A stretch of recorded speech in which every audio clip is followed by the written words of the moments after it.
உடைச்சு உள்ள கூறு என்று கோயில்களுக்குள் நுழைந்தார்கள் கருப்பு சட்டைக்காரர்கள். 1926 சுசீந்திரம் கோயில், 27 மயிலாடுதுறை கோயில், கியாபே விஸ்வநாதன் உள்ளிட்டவர்கள் சுயமரியாதை இயக்கத்தில் இருந்தாங்க. 28 அதுபோல திருவண்ணாமலையில, அதுபோல திருச்சி மலைக்கோட்டையில, 29 அந்த ஆண்டுகள்ல கோயில்களுக்குள் ஒடுக்கப்பட்ட சமூகத்தை கூட்டி கொண்டு உள்ளே நுழைப்பது, வலுக்கட்டாயமாக நுழைவது என்பதை திராவிட இயக்கம் அன்னைக்கு செய்தது. அத்தகைய கருத்துக்கள் தான் ஐயா போன்றவர்களால் ஏற்கப்பட்டது. அந்த ஈர்ப்பு அப்ப எல்லாருமே அந்தந்த பகுதியில களத்துல நின்னாங்க. அந்தந்த பகுதியில அவரவர்கள் களத்துல நின்னாங்க. எனக்கு நன்றாக நினைவு இருக்கிறது. பெரியவர்கள் சொல்ல கேட்டிருக்கிறேன். சிலதை நான் நேர்ல பார்த்திருக்கிறேன். அதாவது குறை நாட்டுல அந்த வண்டிப்பற்றைகிட்ட இருக்கிற அந்த ஹோட்டலுக்குள்ளார, அப்ப இருந்த ஹோட்டலுக்குள்ளாரெல்லாம் ஒடுக்கப்பட்டவர்கள் உள்ள நுழைய முடியாது. திருவிடைமருதூர்ல சாணார் மற்றும் சாதிகள் பேர் எழுதி உள்ளே நுழையக்கூடாது என்று போர்டு வைத்திருப்பார்கள். அப்போ அதெல்லாம் அடிச்சு உடைச்சு உள்ள கருப்பு சட்டைக்காரர்கள் நுழைந்தார்கள். ஏதோ சாத்வீகமா பேசிதான் இது சாதிச்சதா நினைக்க கூடாது.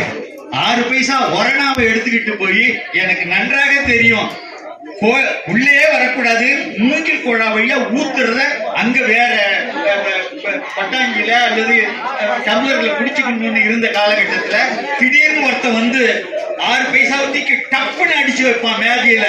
வச்சதோட இல்லாம காலத்துக்கு வேற அதுல மேய்ச்சிட்டு டீ போடு அப்படிமா சொல்லி கொடுத்து அனுப்பி இருக்கிறாங்கன்னு அர்த்தம். டீ போடு அப்படிமா வெந்நீரை பிடிச்சா மூஞ்சல ஊத்துவான். திடீர்னு எங்க இருந்தான்னு தெரியாது கருப்பு சட்டைக்காரன் 10 பேர் வந்து பாயிலே நடு ரோட்ல கிடக்கும், விசிறி அடிப்பார்கள். கையில கட்ட கையை தூக்கிக்கிட்டு மாயவரம் நடராசனை பத்தி சொல்றேன். மாயவரத்துல உள்ளேயே நுழையக்கூடாத ஐயர் ஹோட்டல்லாம் இருந்தது, பிராமணால் ஹோட்டல். கிராப்பு வெட்டுன பிராமணனுக்கு சோறு கிடையாது, அங்க குடிமை வச்சிருக்கணும். அவ்வளவு சாஸ்திர சம்பிரதாயம். கட்டகையை கையில வச்சுக்கிட்டு ஒத்த மாட்டு வண்டிக்காரன், குதிரை வண்டிக்காரன், அப்பெல்லாம் ரிக்ஷா கிடையாதுல, எல்லாம் இங்க வா அப்படின்னு சொல்லி எல்லாவனுக்கும் அங்க பிராமண அந்த ஹோட்டல்காரனுக்கெல்லாம் அடி போட்டு, யாரும் உள்ள வருவதையோ நீ சாப்பிடுறதையோ தடுத்தினா மண்டைய திறந்துடுன்னு சொல்லி வலுக்கட்டாயமா உள்ள கொண்டு வந்து சாப்பிட வைத்தார்கள். பல பேருடைய உழைப்புல தான் இந்த சமூகம் நமக்கு கிடைச்சிருக்கு. முழுமை அடைஞ்சில்ல. ஆனா பார்ப்பனியம் இப்ப வருது. நான் ஐயாவுடைய உழைப்பு இந்த பகுதியில எவ்வளவு இருக்கோ அது மாதிரி பிற பகுதிகள்ல இது ஒட்டுமொத்தமாக இதை போயிட்டுவான். இந்த பார்ப்பனியம் வந்து இப்ப என்ன சொல்லிக்கோன்னா, அப்படின்னு அவன் முட்டாள் தாங்கிறத குருதிப்படுத்திக்கிட்டு பேசும். திராவிடம்னா தமிழர்களை ஆளுவதற்கும் வேற மொழிக்காரர்கள் ஆளுவதற்கும் வசதியாக வாழ்வதற்கும் கண்டுபிடிச்ச தத்துவத்துக்கு பேரு திராவிடம் அப்படின்னு சொல்லும், அப்படின்னு சொல்லி கொடுக்குது. திராவிடம்னா என்ன, அது என்ன செய்தது என்பது நமக்கு தெரியும். ஆனால் திராவிட கருத்தியலை உள்வாங்கிக் கொண்டு, மார்க்சியத்தை உள்வாங்கிக் கொண்டு, மார்க்சிய லெனினியத்தை கையில் ஏந்தி தமிழ் தேசியம் நோக்கி போய் தமிழ் தேசத்தை படைப்பது என்பதற்கு தன்னை அர்ப்பணித்துக் கொண்டவர்கள் பலர் ஐயா பூசைக்குறை அந்த வகையை சேர்ந்தவர். அதனாலதான் நாங்க வந்து மிகப்பெரிய இழப்பாக கருதுறோம்.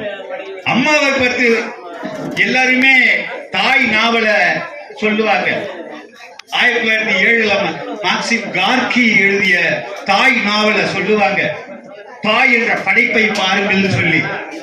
ஆனா தாய் நாவல்ல வர்ற அந்த தாய் நீல் அவண்ணா என்ற அந்த தாய் எப்படிப்பட்டவர்ங்கிறத படிச்சுட்டு அம்மா இந்திராணி அவர்களை புரிந்து கொள்ள முடியாது.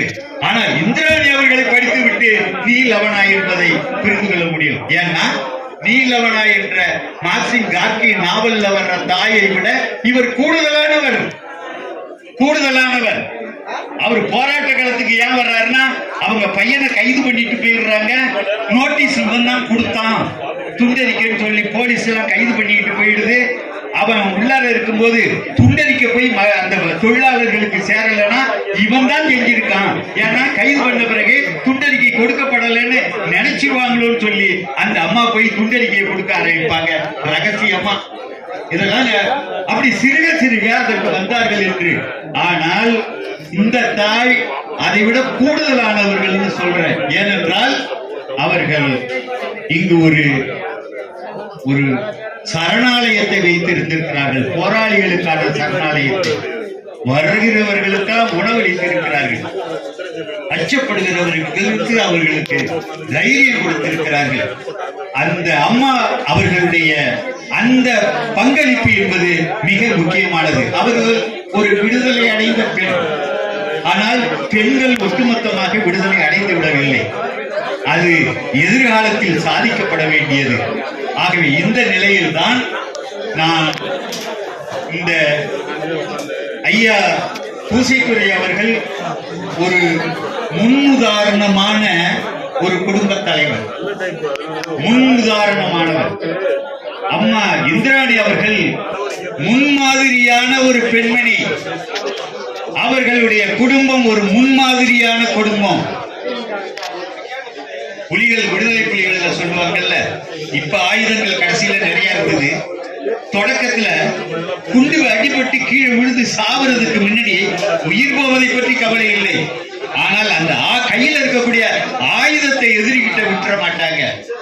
தங்களுடைய விடுதலை புலி சக தோழரை கொடுத்து ஆயுதம் பத்திரம் அண்ணங்கிட்ட ஒப்படைக்கிறீங்க என்று சொல்லிவிட்டு செத்து போவார்கள். இவர்கள் 2 பேரும் இறந்து போனார்கள். ஆனால் வலிமையான ஒரு ஆயுதத்தை தமிழ் சமூகத்திடம் ஒப்படைத்து விட்டு போயிருக்கிறார்கள் தோழர் பாவல். தோழர் பாவல் அவர்கள் அம்மா இந்திராணி ஐயா பூசைத்துறை அவர்களுடைய தொடர்ச்சியாக இங்கே நம்மோடு இருக்கிறார். அவர்கள் விரும்பிய அந்த தமிழ் தேசத்தை தோழர் பாவல் படைப்பார் என்று நம்புகிறோம். இது ஒட்டுமொத்தமாக கூடி செய்ய வேண்டிய ஒரு செயல். அதை சாதிப்போம். அந்த உறுதிமொழியை இந்த நாளில் நாம் எடுத்துக்கொள்ள வேண்டும். ஐயா பூசைத்துறை அவர்களுக்கும் அம்மா இந்திராணி அவர்களுக்கும் வீர வணக்கம் செய்கின்றோம்.